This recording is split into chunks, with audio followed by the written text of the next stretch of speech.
دلته کسان راغلي دي ته به هم وینا وکړم پوه شوې په خبره. السلام علیکم، څنګه یې ښه خیریت دی؟ وسخت دی. السلام علیکم. خیر پاسې ما کېنې ماشومه کېنې. السلام علیکم، څنګه یې ښه خیریت دی؟ خیر جاجا تاسو ښه خیریت دی؟ څنګه یې ښه خیریت دی؟ قاسمه ښه تاسو نور خیر دی؟ وخت سره هلته پټي کې مې کار کوو خو بخار مې کوو که نه، نو تاسو مې ذهن کې په نظر رالی.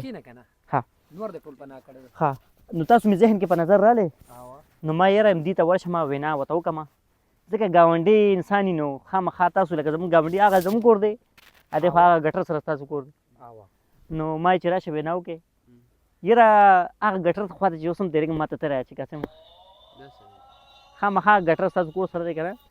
نو خبره مې دا کوله چې وینا له راغلی ما چې تاسو ته خامخا د ګاونډیانو حق جوړېږي، هغه زموږ کور دی هغه. او ستاسو کور دی یار یو پېره خو دې ووایې که نه. ها مخکې وایه. مخکې دا خبره ده چې 10 دیګه دي د خیره پروګرام دی، ښکلی پروګرام دی. او 10 دیګه دي انشاءالله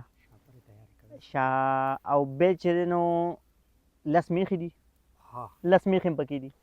په خبره پوه شوې؟ ماړه کې چې سوچ وکړو هلته لږی مو بخار مې کوو که نه، ما چې دې ته وینا نه کوم نو چا ته به کومه. نو 10 میخې دي، 10 پکې دیګونه دي، او داسې کېدای شي چرګ نیمه هم پکې حلال کړو، خامخا خاص مېلمانه وي نو هغوی دپاره.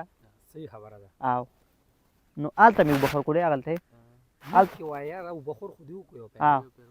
نو ما وی نو ما وی چې لکه که تاسو سره ټایم وي او موږ سره بلا ټایم دی، که فارغه وی که نه نو خو لکه ته اوزګار وی که ټایم وي تاسو سره بوتلې ریډبولې هر څه انرژي هغلته ما وبخور کوو. نو ما اړه کې راغلی دا ما چې دې قسم ته ما نه ویلې نو دا خو زما کېدای شي خدای ما ونه بخي که تاسو ته ما اول وینا ستاسو حق دی په ما باندې. نو 10 میخې دي، 10 پکې دیګونه دي، او کېدای شي فرض خو کېدای شي امیجیټلی کېدای شي چې مونږ پکې بعضې نیم کس له چرګ هم چې دی نو حلاله کړو. مېلمانه هلته مې وبخور کوی هغلته وبخور باندې دې پوه نو ما وی د جمعې ورځ به انشاءالله د جمعې ورځ د راتلونکې جمعې ده نو دا پارټي به ایښې ده 10 میخې 10 میخې مې یاد کړه 10 میخې 10 دیګونه او کېدای شي امیجیټلی پکې چرګه مرګه مي. نو ما تاسو ته درخواست کوم امیجیټلی دا د انګلیش یو ټکی دی، کېدای شي چې امیجیټلی کېدای شي زه پکې چرګم فوراً چنانچه حلال کړم. نو ما وی راشه اول حق چې د چا دی د ګاونډیانو دی، دا زمونږ کور دی ګټر سره ستاسو کور دی. نو مونږ وی نو سلم جوړه کور خوا کې. نو ما وی راشه نو خامخا د دې وینا په مونږ باندې ما باندې اول ستاسو ته وینا حق دی. پوه شوې په خبره؟ وبخور اوس هم به پوره به نه شوې هلته لږې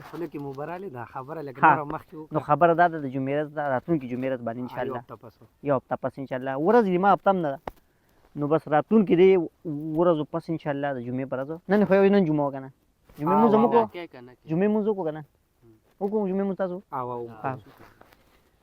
نو راتلونکي جمعې له انشاءالله 10 میخې 10 دیګونه او څه امیجیټلی یو چرګ دا به مونږ لالو. نو ما تاسو ته درخواست کوو تاسو ته زما دا وینا ده ما ته انکار ونه کړئ، انکار دی کې ما ته ونه کړئ، خو انکار زه وکړو که تاسو انکار وکړو نو زه به خفه یم.